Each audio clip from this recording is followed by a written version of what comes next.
보수주의 컨퍼런스를 하고 있는데요. 보수주의 하면 우리가 여러 가지 가치들이 있는 것 같아요. 특히 우리는 기독교 보수주의를 표방을 하고 있고요. 그리고 이제 어떤 종교적인 부분들, 기독교적인 부분들과 또 역사적인 부분들 있고요. 그러니까 저는 오늘 좀 말씀드리고 싶은 분이 경제 부분을 좀 말씀을 드리고 싶어요. 우리가 경제라고 하면 관심이 있는 분도 있고 관심이 없는 분도 있을 것 같아요. 근데 오늘 제가 말씀드리고 싶은 건 아주 경제의 깊은 곳까지 말씀드릴 수 있는 시간은 아니고요. 정말 맛보기만 제가 말씀드리는 타이틀 정도만 기억해 두셨다가 나중에 본인이 제가 문제 제기하는 부분에 대해서 한번 검증해 보는 그런 시간들을 나중에라도 기억하셨다가 가질 수 있으면 오늘 제 강의가 목표를 달성할 수 있을 것 같습니다. 양극화, 세금, 환경사기 이게 이제 경제와 계속 연결되어 있는 부분인데요. 양극화라고 하면 여러분 어떤 생각이 드시나요? 양극화, 빈부격차, 네? 불평등, 예, 맞습니다. 전부 하는 이야기들이죠. 불평등, 빈부격차, 양극화, 또 빈익빈 부익부 다 같은 맥락입니다. 우리 그리스도인들의 입장에서는 여기 지금 혹시 뭐 기독교인이 아닐 수도 있으니까 만일 이제 기독교인의 입장이라면은 양극화 문제에 대해서 우리가 어떻게 바라봐야 될까요?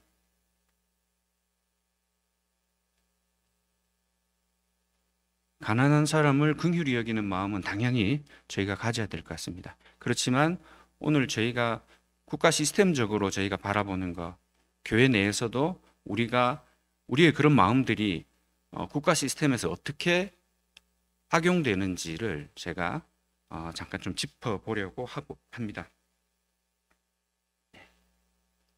요거는 워낙 뭐 유명한 거니까 어떤 원이 커 보이나요? 안에 있는 게 왼쪽 원이 커 보이죠? 예.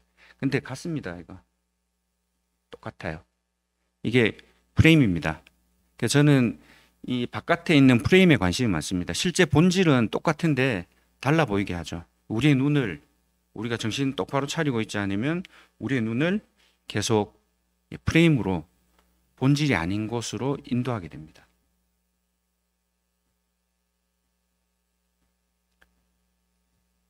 예, 저는 지금 신한라이프에서 생명보험 FC로 일을 하고 있습니다. 한 16년째 일을 하고 있고요. MDRT 회원으로 또 봉사를 하고 있고, 그리고 중소기업 재무경영연구원이라고 기업 경영과 세무 관련된 그런 컨설팅 업무를 함께 하고 있습니다. 예. 저는 학교 다닐 때, 대학 때 예수님을 잘 몰랐어요. 그냥 내가 기독교인인갑다 정도만 생각을 했거든요.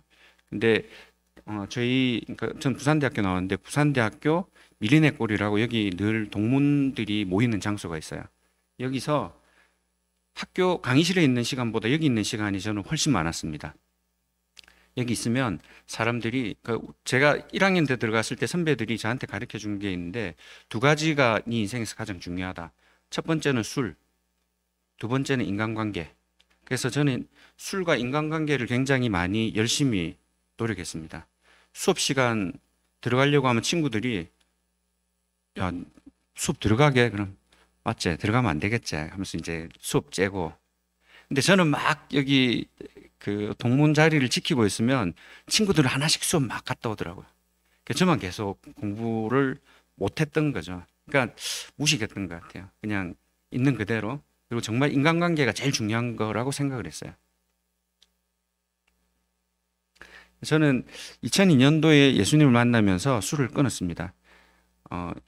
19년, 약 한 20년 가까이 됐는데 제 의지로 끊은 게 전혀 아니고요.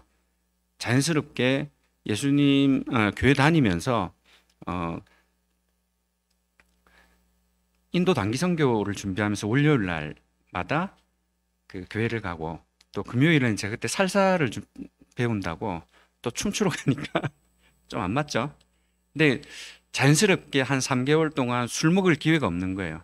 그래서 갔다 와서 술을 많이 마셔야지 했는데 갔다 와서 술 한 번 마시고 그냥 뻗어버렸죠. 그 뒤로 내가 굳이 뭐 술을 굳이 이렇게 목숨 걸고 마실 필요가 있나. 그래서 그때부터 끊었어요. 근데 제 의지가 전혀 없었어요. 진짜로. 정말 자연스럽게 끊어진 은혜였죠. 저는 원래 정치나 경제 쪽으로 크게 관심은 없었어요. 제 관심은 어떤 종교적 기독교인적 관심에서 어떤 동성애 이슈나 이런 데 대해서 관심이 있었죠. 2010년도인가요? 12년도에 인생은 아름다워, 굉장히 제주도에서 나온 아름다운 영화가 있었어요. 여기 송성희 씨하고 저 남자 둘이 옆에 붙어 있는 분들 있죠.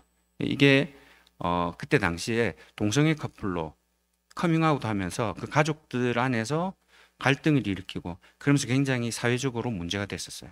그래서 이 동성애 이슈에 대해서 그때 문제 제기를 했었고, 그리고 그 뒤로부터 계속 이제 동성애라는 컨텐츠들이 계속 우리 사회로 계속 나오고 있는 것 같더라고요. 그래서 저는 이런 부분들에 대해서 굉장히 경계 의식을 많이 가지고 있었습니다.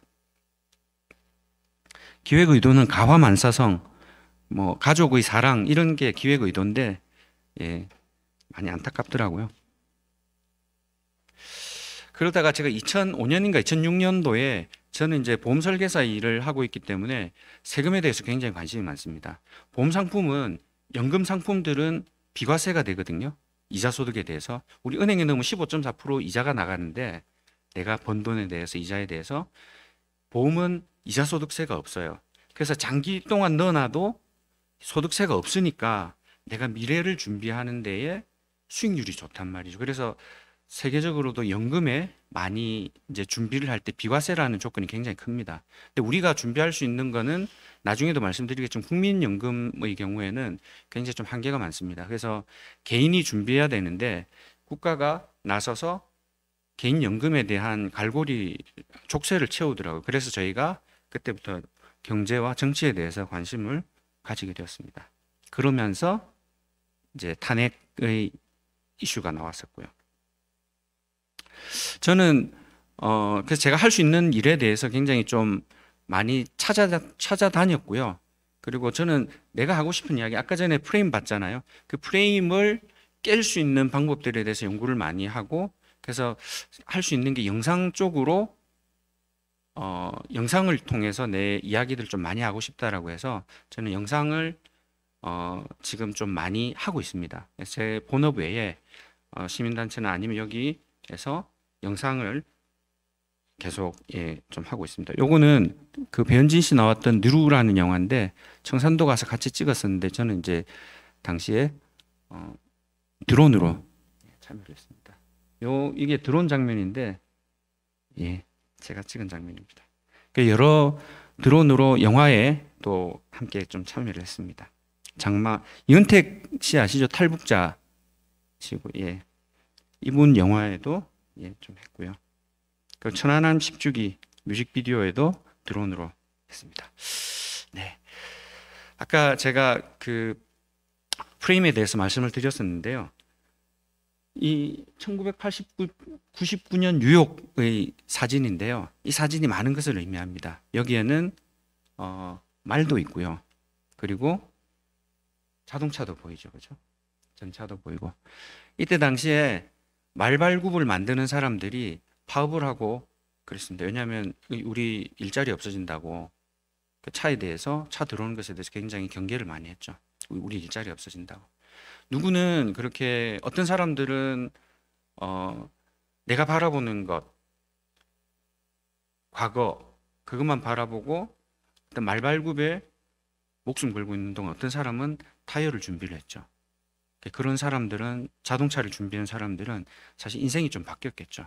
우리도 우리 앞에 보이는 이런 누구나가 쉽게 볼 수 있는 넓은 길의 어떤 모습들이 아니라 우리가 좁지만 의미 있는 것들을 바라볼 수 있으면, 그러려면 우리가 프레임을 깨야지 바라볼 수가 있거든요. 그래야지 우리가 우리 인생을 주체적으로 또 개척하는 부분들이나 아니면 우리가 우리나라에 또 선한 영향력을 미칠 수 있는 그런 사람들이 될 수 있을 거라 생각합니다. 네. 지금 오늘 이제 말씀드릴 부분들은 양극화와 그리고 세금과 환경에 대한 이슈인데 하나하나가 한 2시간짜리 강의를 해야 될 정도인데 한 5분, 10분 정도의 짧게 임팩트만 좀 드리고 가도록 하겠습니다. 그래서 너무 깊게 생각하지 마시고요. 제가 말씀드리는 정도만 따라와 주시면 감사하겠습니다. 아까 양극화 말씀드렸는데 양극화, 빈부격차, 빈익빈, 부익부, 불평등. 예. 양극화는 우리가 함께 고민해야 될 주제입니다. 앞에 말씀드렸듯이 그리스도인으로서 주변의 가난한 자를 위해서 저희가 마음을 쓰고 또 돕는 자세, 이것은 하나님이 기뻐하시는 일이라고 생각을 합니다. 그렇지만 양극화 해소를 위해서, 양극화 해소가 시대의 과제라고 하는데 우리가 양극화 해소를 위해서 어디까지 해야 되냐라는 것이죠. 양극화 해소하면 좋죠. 좋은데 우리가 어디까지 해소해야 되죠? 이 질문을 던져보고 싶습니다. 그러려면 어디까지 해야 되는지를 알려면 실제 양극화가 어느 정도이고 현재 우리가 어느 정도이고 얼마나 계속 심화되고 있는지에 대해서 인사이트가 좀 있으면 좋겠습니다. 2012년인데요. 국세청에서 자료를 내놓습니다. 자료 요지는 봉급 상위 1%하고 하위권하고 그 소득 격차가 굉장히 크다라는 거였어요. 1999년 대비 2009년 10년간 상위 10%와 하위 10% 간의 갭이, 상위 10%와 하위 10% 간의 갭이 2배로 늘어났다라고 하는 게 포인트였어요. 그러니까 여기 있죠. 국세청 보도자료 2011년 국세청 보도자료, 이때부터 이제 헬조선에 대한 이야기가 나오기 시작했어요. 실제 헬조선은 DC 인사이드에서 2010년도인가 한번 나왔던 것 같아요. 그러다가 국세청에서 이제 이런 자료가 나오고 하니까 옳았구나, 이제 본격적으로 드라이브를 걸기 시작했죠. 2014년인가요, 15년인가요?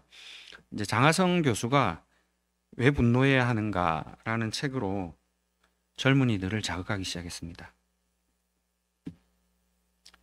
청년이여 분노하라. 어디에? 당신의 임금에. 분노하고 행동해라.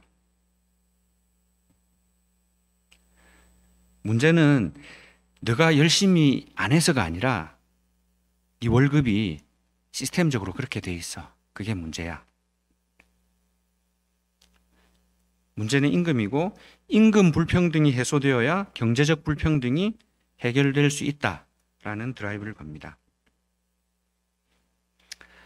실제 경제 성장은 25%를 하는데 야, 네 임금은 5%밖에 안 돼. 말이 돼?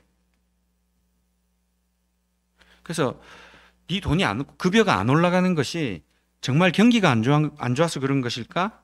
그래서 임금이 그 자리일까? 아니야. 경제가 성장해도, 아무리 성장해도 너의 임금은 오르지가 않아. 그거는 너의 느낌이 아니라 팩트가 그래 라고 이야기합니다. 그래서 임금 격차가 대기업과 중소기업 간의 격차가 과거보다 많이 벌어졌지. 봐봐. 25년간 굉장히 벌어졌다라고 하고 있습니다. 그리고 임금 격차도 문제인데 고용 격차, 정규직과 비정규직 간의 고용 격차도 너무 커. 이 불평등 어떡할래?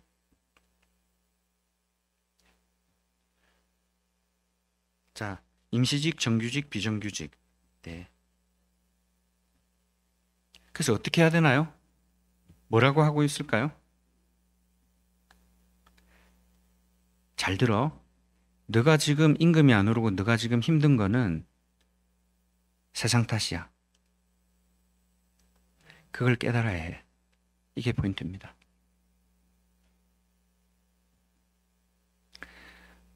누구는 바늘을 넘으려고 애쓰지만, 야, 바늘 넘으려고 하지만 바늘을 깨트려야 돼. 바늘을 없애야 돼. 그래야지 우리가 골고루 잘 사는 나라가 되지 않겠어? 이 시스템을 깨는 걸 요구를 하는 거죠. 그래서 정치적으로 요구하라고 합니다. 정치적으로 구체적, 적극적으로 요구해라. 예. 젊은이들에게 분노해서 분노의 편에 정치 활동을 같이 하자라는 것이죠. 왜냐하면 청년들의 잘못, 네가 잘못되는 것은 청년의 잘못이 아니기 때문에, 그래서 국가가, 사회가, 시스템이 너의 요구를 들어주도록 분노하고 행동하자 이겁니다.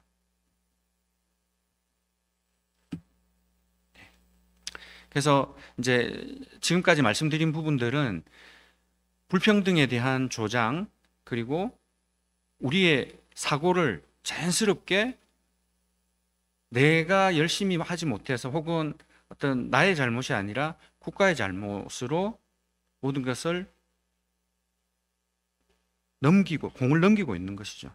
그러면서 이제 뭐 소득주도 성장이니 이런 이야기들이, 정책들이 나오게 되는 것이죠. 뭐 소주성에 대해서는 이야기는 하지 않겠습니다.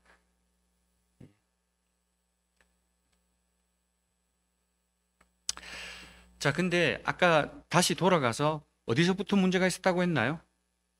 소득 격차가 벌어지고 있다는 통계 자료가 문제였잖아요. 그죠?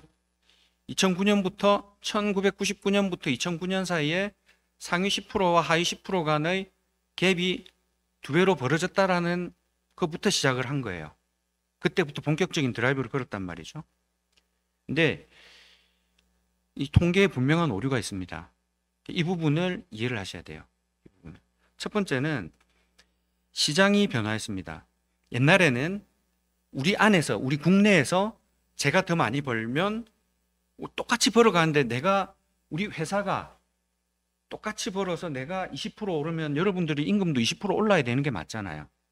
근데 1999년에서 2009년 사이에 어떤 변화가 있었냐면 글로벌화가 생겼어요. 글로벌 경쟁이 굉장히 심화됐습니다. 그 결과 삼성은 매출의 97%가 해외에서 나와요. 3%가 국내에서 나옵니다. 그리고 현대자동차 대부분의 어떤 그 당기순이익들이 대부분 해외에서 다 들어와요. 그러면 해외에서 들어와서 이 회사가 컸어요. 그러면 그거를 해외에서 예를 들어 20% 정도 키웠으면 국내 노동자도 20%를 올리는 게 맞나요? 여러분 어떻게 생각하시나요?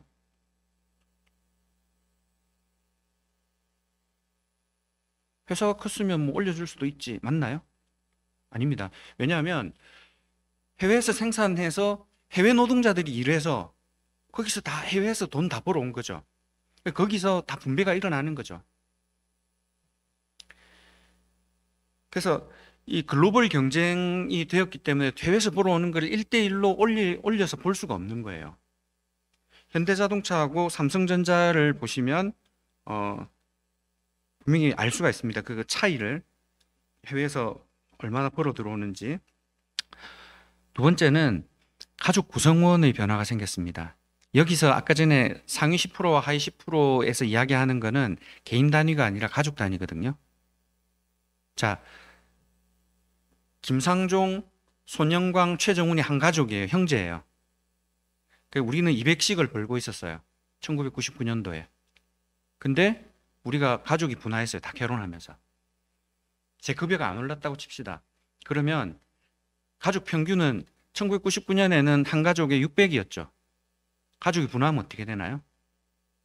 200이 되죠. 이해되시죠? 예. 세 가족이 됐잖아요. 그러니까 한 가족당 200씩 버는 거예요. 그러니까 이걸 속였어요.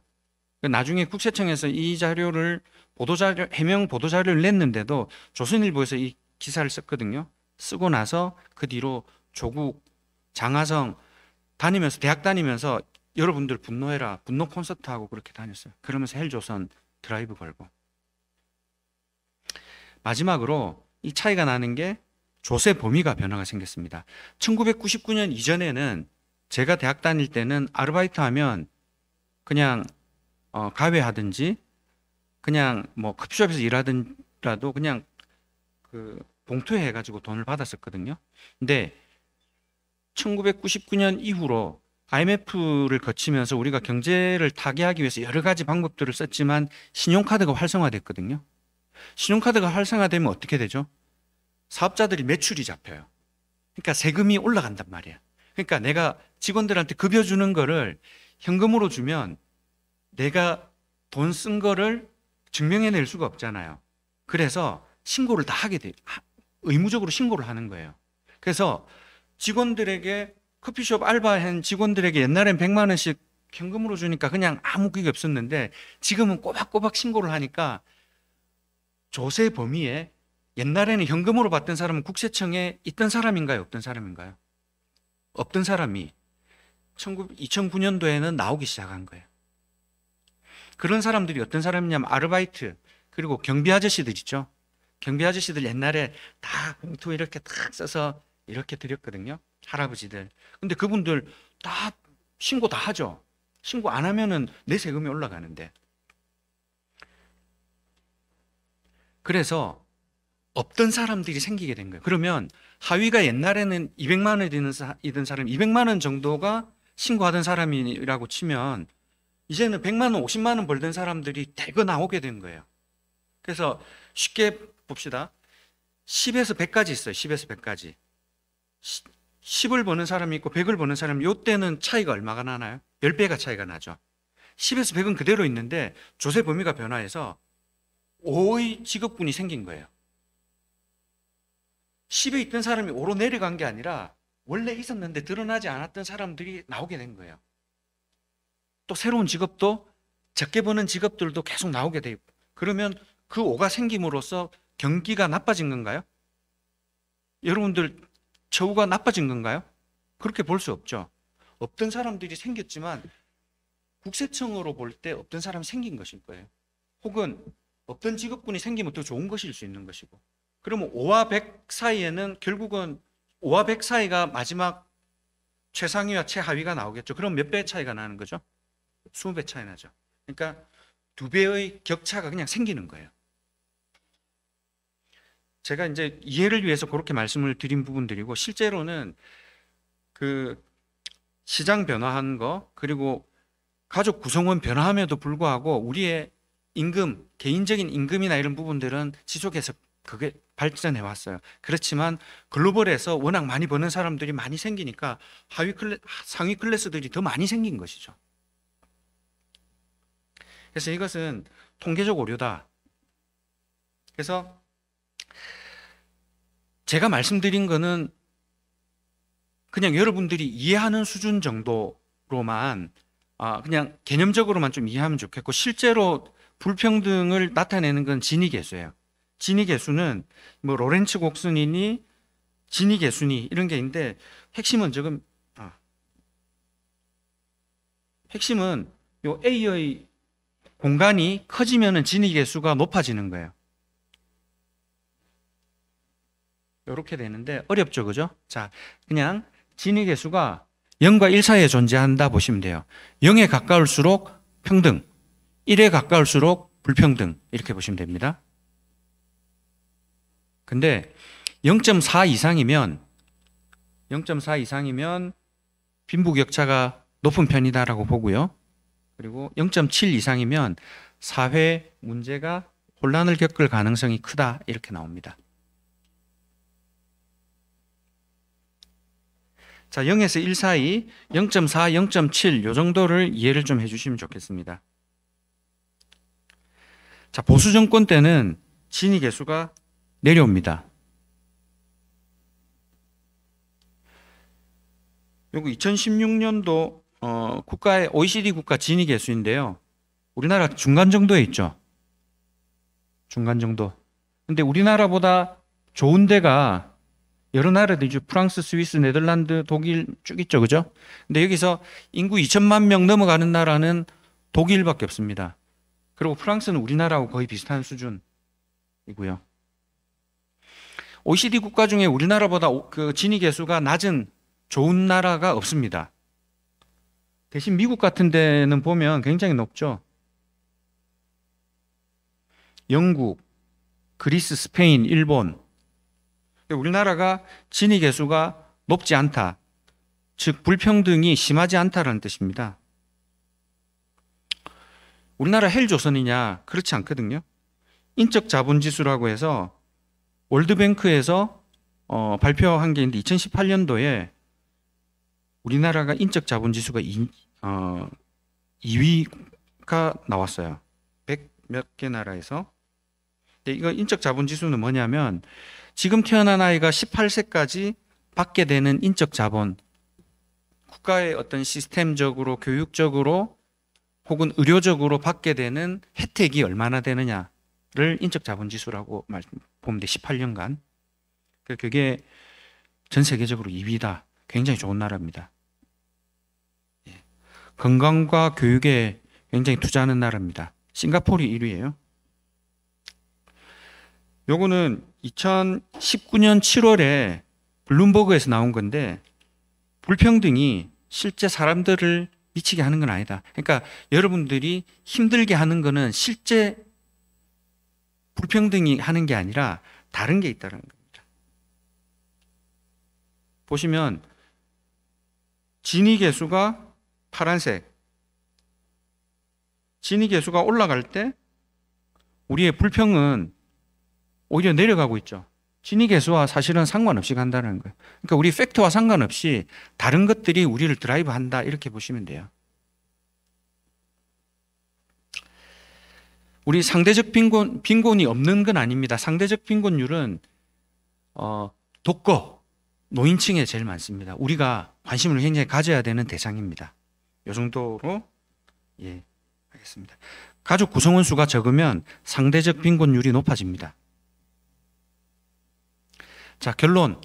양극화, 빈익빈 부익부, 빈부격차는 그들이 심어놓은 전천후 프레임이다. 우리 교회 안에서도 우리가 가난한 자를 돌보는 것과 양극화, 빈부격차 이런 데 대한 용어를 쓰는 것은 우리가 좀 조심했으면 좋겠다. 왜냐하면 이게 굉장히 정치적으로 악용되기 때문에, 시스템적으로 악용되기 때문에 우리가 좀 더 정확한 용어를 썼으면 좋겠다라는 말씀을 좀 드리고 싶습니다. 다음 세금에 대한 이야기인데요. 세금은 좀 어렵습니다. 세금은 기본적으로 내가 자산이 늘어난 것에 대해서 세금을 낸다고 보시면 돼요. 기본적으로. 내가 사업을 했어요. 1억을 가지고 1억을 투자해서 직원 급여 주고 물건 사고 여차저차 해서 1억을 가지고 2억을 벌었어요. 2억을 매출을 일으켰어요. 그럼 나는 얼마를 벌었나요? 1억 벌었죠. 그죠? 이 갭이 2억에서 1억 뺀 이 갭이 소득이 매겨지는 구간이에요. 소득이 매겨지는 거예요. 그러면 2억 매출에서 1억을 썼으면 그 1억에 대해서 내가 세금을 낸다. 그거 소득세입니다. 자, 사업소득세가 우리가 근로소득세도 마찬가지입니다. 요 사업소득세 포함되는데요. 6.6%에서 49.5%까지 들어갑니다. 45%인데요. 지방세가 10% 붙거든요. 그래서 합산해서 49.5%. 자, 여러분들 돈을 적게 벌 경우에는 해당이 안 되는데 예를 들어 뭐 한 1억 이상 넘어가면은 41.8% 넘어가고요. 3억 이상 되면은 45%, 44%, 그리고 5억 이상 넘어가면 49.5%, 50%입니다. 자, 내가 아무리 많이 벌더라도 어쨌든 절반이 소득세를 냅니다. 자, 근데 내가 아까 1억 번 것에 대해서 내가 소득세를 냈는데 소득세만 내고 끝나는 게 아니에요. 또 뭐 내죠?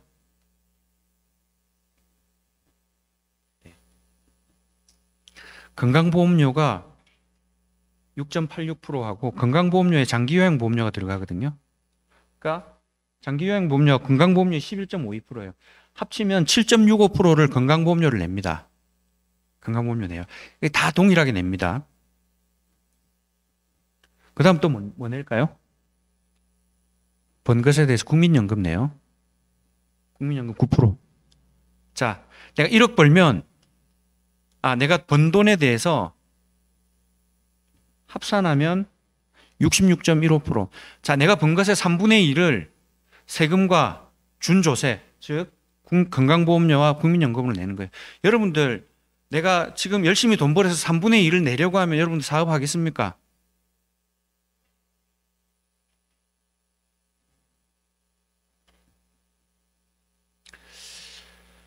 여러분들 국민연금 저축 아니냐 물어보시는 분들인데 기본적으로 국민연금 저축 아닙니다.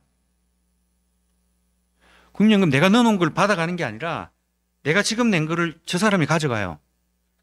내가 나중에 받아올 때는 여러분들이 낸 거를 내가 가져가는 거예요. 그러니까 세금의 성격이 굉장히 강한 거예요. 지금 9% 냅니다. 지금 9% 냅니다. 근데 2056년 국민연금 고갈됩니다. 근데 계속 당겨지고 있어요. 왜? 저거 냈을 때는 국민연금이 계속 출산율이 낮아지고 있잖아요. 돈 버는 사람들이 많아야지 국민연금을 많이 낼 거 아니에요. 그럼 출산율이 낮아지면 내는 사람들이 계속 줄어들겠죠? 저거 계산할 때 1.1 합계 출산율이 1.1명일 때 2056년이었어요. 근데 올해 몇 명으로 나왔나요? 0.83명으로 나왔죠. 이제 계속 줄어들겠죠. 수익 우한물이 많이 내도 받아간 사람들이 엄청 많기 때문에 고갈은 계속 빨라질 겁니다. 그래서 저는 국민연금은 굉장히 힘들다. 이걸 타개하기 위해서는 현재 시점 기준으로 16%까지 올려야 됩니다. 9%가 아니라 버는 것이 16%. 그럼 아까 전에 66%에서 7%가 더 올라가면 73%를 내고 내가 27%를 먹어야 돼. 열심히 일해서. 누가 일하겠습니까? 국민연금 연금에 대해서 개혁하려고 했다가 프랑스에서 난리 났습니다. 에펠탑 점거하고 불 내고. 네. 아까 전에 제가 66%라고 말씀드린 거는 개인 사업자일 때예요. 개인 사업자.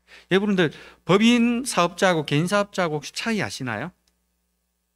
네. 개인 사업자는 나 자연인이에요.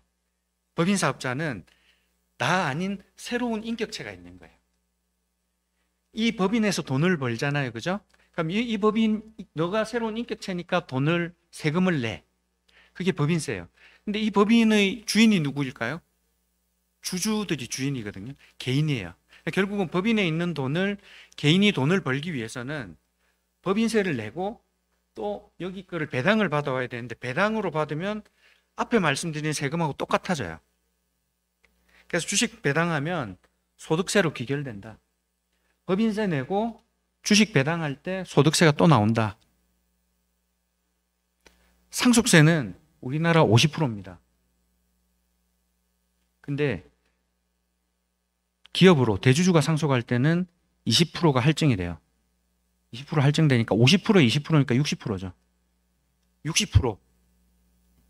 내가 열심히 돈 벌어가지고 어쨌든 만들었는데 내 아이들한테 갈 때는 60% 빼고 40%만 간다는 뜻이에요. 그러니까 우리 자유의 가장 큰 핵심 요소 중에 하나가 여러 가지가 있지만 사유재산이라는 게 굉장히 큰 핵심 요소가 있잖아요. 돈 사실 다 떼버리죠. 법인세가 맥스 25% 냅니다.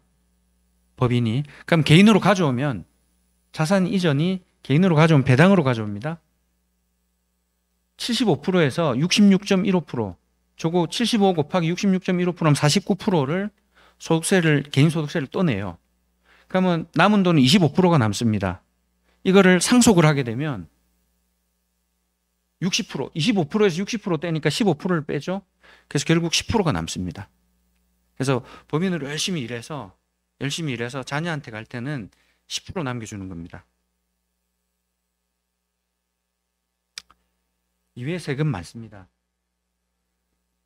저는 국가와 동업관계라고 사람들이 이야기하는데 동업은 어떤가요? 저하고 형제님하고 동업하면은 리스크를 같이 져야 되죠. 그죠? 저 혼자만 리스크 질 수 없잖아요. 내가 사업 투자 막 했어. 근데 저 형제님이 내가 돈 벌었을 때 1억 벌었을 때 5천만 원을 나눠 먹었는데 손해를 봤어. 그럼 같이 손해를 봐야 될 거 아니에요. 근데 혼자만 50% 다 먹겠대. 그럼 굉장히 불공정하죠. 동업관계는 그런 게 동업관계거든요. 근데 내가 국가하고 동업관계도 아닌데 이 정도면 50대 50도 아니고 굉장히 많은 부분들이 떼이죠. 소장농도 한 25% 가져갔죠. 25% 30% 가져갔죠. 이거 반드시 개선돼야 됩니다. 세금. 여러분들 세금에 대해서 좀 어려운 부분이라고 사람들이 잘 접근 안 하려고 하거든요. 제가 오늘 말씀드린 정도만 이해하셔도 돼요. 그리고 세금에 대해서 지금부터 굉장히 드라이브를 많이 걸어야 된다고 봅니다. 우리가 깨야 돼요. 세금 마지막으로 트럼프 조세 정책. 트럼프가 법인세 인하를 했죠. 법인세 인하했어요. 또 해외 기업이 투자를 하잖아요. 어디 지역에 투자하면 그 투자된 돈을 원래는 5년간 감가상각을 다 해주거든요. 어렵다, 그죠? 감가상각하니까. 근데 비용으로 다 떨어준대. 그러면 내가 투자한 거는 투자 많이 하면 할수록 내가 돈 버는 거에서 비용을 많이 잡아주니까 세금을 안 내도 되는 거예요. 감가상각 다 해주니까. 우리나라도 5년간 감가상각을 해주거든요. 근데 트럼프가 시작한 날로부터 5년 동안 투자된 것들은 시점부터 5년이 아니라 무한대로 비용 처리 다 해줄게. 왜냐하면 일반 기기나 이런 것들 대부분 5년간 감가상각 20%씩 감가상각 하는데 건물이나 이런 건 20년, 40년 이렇거든요. 그럼 건물 이빠이 지어놔도 그 돈들 다 회수 다 하는 거예요. 그러니까 어떻게 되겠습니까? 투자 열심히 들어가죠. 투자 열심히 들어가면 일자리가 엄청 생기는 거죠. 그래서 그 큰 나라가 4%, 5%, 4%대의 경제 성장률 이루는 거는 그건 말도 안 되는 이야기예요. 기적이에요, 기적. 미국이 4%의 경제 성장률 이룬다는 것은. 우리나라 LG, 조지아주 이런 데 들어간 데는 거기 LG 뽑으면 데리고 들어온 주지사는 늘 주지사 따놓은 당상이죠. 왜냐하면 일자리를 그만큼 만드니까. 그 일자리를 통해서 소득세를 통해서 국가가 굉장히 튼튼해지는 거예요. 사람들이 함께 잘 살게 되는 것이고. 시간이 조금 오버됐는데 한 5분 안에 마무리를 좀 짓도록 하겠습니다. 환경사기, 환경근본주의. 지금 그 환경 관련해서는 4대강 문제가 있죠, 그죠? 그리고 4대강 문제에 대해서는 여러분들 좀 공부를 좀 많이 해주시면 좋겠어요. 이미 많이 알고 계시겠지만 대부분 거짓말. 탈원전, 탈원전. 더 이상 말해 뭐해, 그죠? 탄소 중립. 지금 이산화탄소 줄이자 캠페인 많이 하고 있잖아요, 그죠? 그 이산화탄소 줄이는 것이 과연 우리가 줄이는 것이 가능한가라는 측면이 하나가 있고, 줄였을 때 지구 온난화를 막을 수 있을 것인가라는 부분이 있고, 마지막으로 지구 온난화가 우리에게, 인간에게 환난인가 아니면 축복인가, 그런 부분들이 있어요. 근데 방금 3가지 말씀드린 주제들이 나중에 한번 보십시오. 다 역입니다. 우리가 할 수 있는 건 없어요. 왜냐하면 이산화탄소가, 맨메이드 이산화탄소는 3%에서 5% 이내예요. 맨메이드. 우리가 3%에서 5% 이내를 위해서 열심히 산업을 다 죽이고 투자해서 한 10% 정도 효과를 보거든요. 그러면 한 0.3에서 0.5%를 위해서 합니다. 근데 효과는 안 나오죠. 더 큰 효과는 뭐냐? 지구온난화의 더 큰 효과는 태양 흑점 활동. 그리고 이 사람들이 속이는 게 과거부터 계속해서 지금 계속 올라오고 있다고 하거든요. 근데 계속 주기적으로 왔다 갔다 하고 있는 게 다 드러나고 있고, 얘네들이 속였다는 게 매일 사기나 이런 것들이 다 나와 있어요. 대표적으로 그린란드가 왜 그린란드예요? 옛날에 그린해서 그린란드인 거예요. 근데 얘네들은 옛날에 그린했던 기억들을 다 지웠어요. 온도가 높았을 때 다 지워서 그냥 이렇게 한 거예요. 그게 이메일 해킹돼가지고 그게 다 나왔어요. 그 영국의 어디.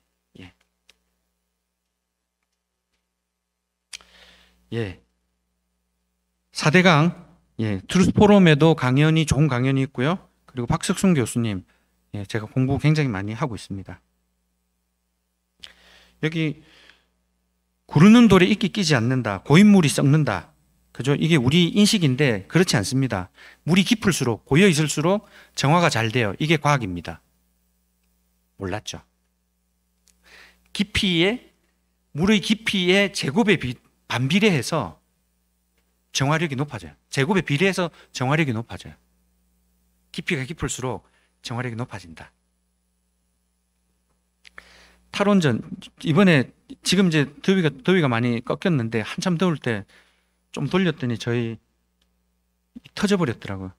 30와트, 30암페어 정도 맥스인데 그 넘어간 것 같기도 하고 두 번 했는데 두 번 다 타가지고 전기 많이 쓰는 시절이 왔다고 이제 제가 요거를 좀 넣어놨습니다.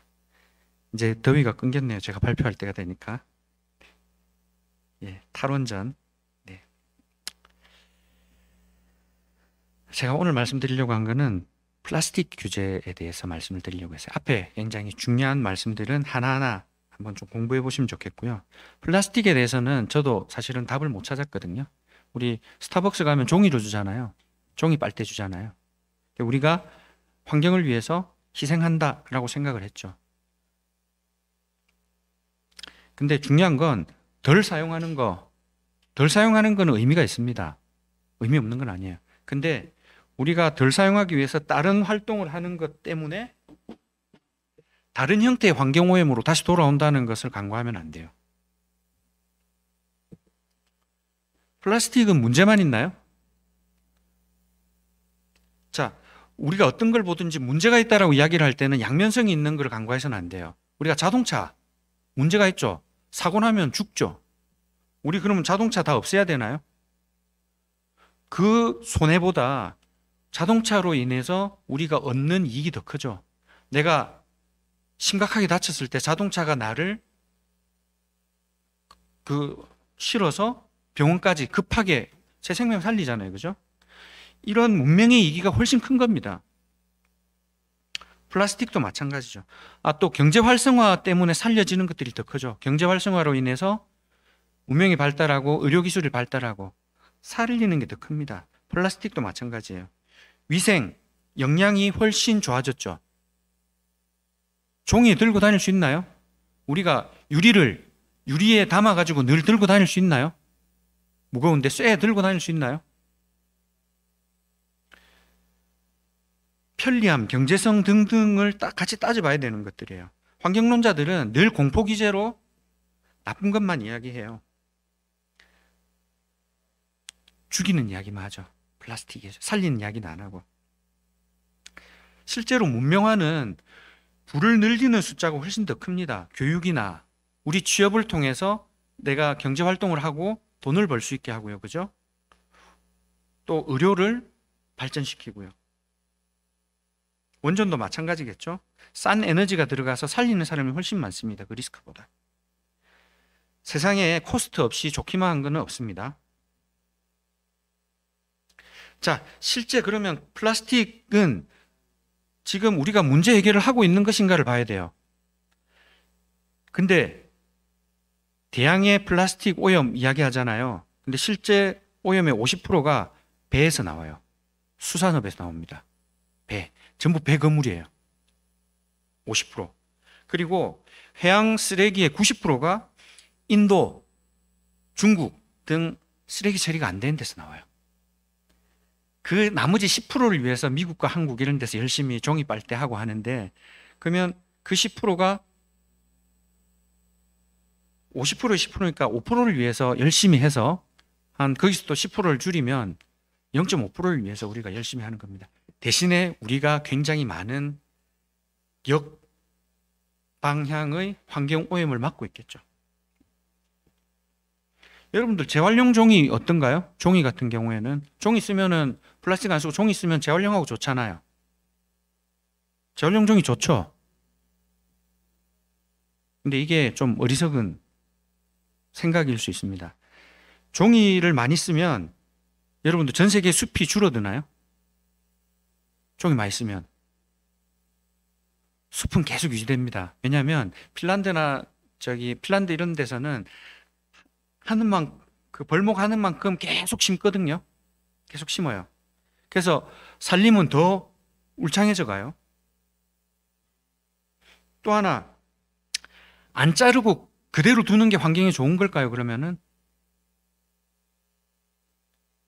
아마존이 지구의 허파라고 이야기를 합니다. 왜냐하면 계속 산소를 내뿜잖아요. 근데 이거 사기입니다. 아시나요? 낮에는 광합성하면서 산소를 내뿜고 밤에는 다시 이산화탄소를 내뿜습니다. 계속 순환되는 거예요. 생명 그 자체로 그렇게 순환이 되고 있는데 이건 과학입니다. 오히려 내가 자르지 않고 나무가 고목이 되잖아요. 고목이 됐을 때 나오는 이산화탄소, 생명체는 죽었을 때 이산화탄소를 굉장히 많이 뿜어냅니다. 고목이 뿜어내는 이산화탄소가 훨씬 많습니다. 그때는 순환되지 않고요. 오히려 자르는 게 더 유리할 수 있다는 말씀인 거죠. 자, 사실 이게 제가 말씀드린 건 과학적인 부분들인데 우리가 그냥 여태까지 들어온 프레임이나 이런 부분들이 너무 갇혀 있다 보니까 종이를 쓰면 무조건 좋은 거, 또 종이는 재활용할 수 있으니까 이런 프레임이 있습니다. 플라스틱 규제에 대해서 마지막으로 질문 하나 드릴 거. 근데 미세 플라스틱을 플랑크톤이 먹고 새우가 먹고 고등어가 먹고 결국 참치가 먹어서 우리한테 돌아오는 거 아니에요? 이런 질문을 하죠. 그래서 먹이사슬이 결국은 먹이사슬의 끝에 인간이 있다라는 거잖아요. 근데 여러분, 플라스틱은 갈수록 늘어나는데 우리 고기도 더 많이 먹잖아요. 근데 왜 우리 인간의 수명은 계속 늘어나고 있나요? 건강 수명은 왜 계속 늘어나고 있죠? 이런 질문도 한번 해봐야 되는 것이죠. 이미 플라스틱 병으로 어마어마한 사람이 죽어나가야 될 텐데, 질병이 계속 그걸로 걸려가야 될 텐데, 없다는 말씀이 아닙니다. 문제를 매우 과장한 부분들이 있고 문제 있을 수 있지만 그게 정말 큰 문제일까, 이런 부분들을 생각해 봐야 되는 거죠. 그리고 해양 먹이사슬 문제는 경제 현실에 맞지 않아요. 지금 우리가 먹는 대부분의 연어나 이런 것들은 옥수수 먹고 생긴 옥수수나 사료들을 먹고 잡은 물고기들이에요. 더 이상 먹이사슬에 의존하지 않아요. 사료나 옥수수 먹은 물고기들을 요즘 굉장히 많은 돔도 양식을 한다고 하죠. 이게 경제 논리에 맞는 거죠. 마지막으로 에코백 머그잔 많이 쓰면 좋지 않냐. 근데 사실 그거 아세요? 에코백을 만들기 위해서 더 많은 화학물질이 들어가는 거 알고 계신가요? 수천 배의 화학물질이 들어갑니다. 플라스틱보다. 그리고 종이, 우리 재활용하기 위해서 녹이고 또 표백하고 이런 과정에 훨씬 그게 많아요. 약품이 많이 들어갑니다. 또 머그잔 우리 세제 쓰잖아요. 물로만 안 하잖아요. 그 세제는 어떻게 따질 수 있죠? 그래서 제가 생각하는 대안은 지금 이제 플라스틱 먹는 실제 효소도 발견이 되고 있고요. 또 생분해성 플라스틱도 만들어지고 있어요. 그러니까 그런 쪽으로 과학의 발달에, 과학과 경제에 맡겨야 되는 부분들이다라고 생각을 해요. 또 하나는 우리 음식물 쓰레기 문제가 많잖아요. 저기 축전 휴게소 가면 음식 하나하나 다 사거든요. 하나하나 다 사요. 그러니까 그렇게 되면 우리가 식당에서 나오는 음식 쓰레기를 줄일 수 있겠죠. 그러니까 그런 부분들도 대안이 될 수 있는 거죠. 그러니까 우리가, 제가 플라스틱에 대해서 무조건 하지 말자라고 말씀드리는 게 아니라 지금 하고 있는 것은 너무 과하고 너무 공포가 조장된 면이 있다. 반대적인 측면에서도 좀 보면 좋겠다. 결국 이게 다 경제와 연결이 되어 있는 부분들이, 아까 전에 탈원전이나 환경 극단, 환경 사기 이쪽 연결이 되어 있어서 그렇습니다. 오늘 제가 발표드린 부분은 여기까지고요. 하나하나 다음 기회가 되면 좀 더 말씀드릴 기회가 되면 좋겠고, 기억하시면 좋겠습니다. 양극화에 대해서 좀 그 말에 대해서 거부했으면 좋겠고요. 그리고 세금에 대해서 여러분들이 구체적으로 좀 문제인식을 하시면 좋겠고, 환경에 대해서 너무 과하게 이야기하면 문제가 있구나, 이렇게 좀 생각하면 좋겠습니다. 예, 여기까지 발표 마치도록 하겠습니다. 감사합니다.